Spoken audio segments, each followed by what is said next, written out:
دوحه کې د ډاکټر عبدالله د خبرو مهم ټکي. عبدالله وایي د دواړو خواو ترمنځ د سولې مذاکرات باید د هیوادوالو غوښتنو ته په پام سره یوې مثبتې پایلې ته ورسیږي. که د خلکو غوښتنو ته پام ونه کړو، خدای مکړه دا جګړه نور هم اوږدېدی شي او هیواد به مو بیرته په یو کنډواله بدل شي. مشکل که هر څومره لوی او پیچلی وي، خو په مشوره، صداقت او د هیواد اولیا ملي ګټو ته په پام سره حل کیدی شي. هغه څه چې مثبت دي راځي چې وده ورکړو، او هغه څه چې دواړو خواو ورباندې یقیني دي چې د هیواد او ملي ګټو ته تاوان رسوي، ورڅخه ډډه وکړو.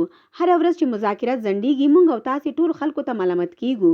نوموړی زیاتوي: هیله لرم دا 2 ورځې چې دلته په ګډه سره بحث کوو، د مذاکراتو روان بهیر سره مرسته وکړي ترڅو ګړندي ګامونه واخیستل شي.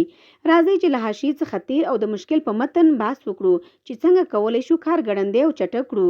دا وینه چې تویېږي دا د افغانانو او مسلمانانو وینه ده. نه یې جبیره کولی شو او نه هم ځان له مسؤلیت څخه خلاصولی شو.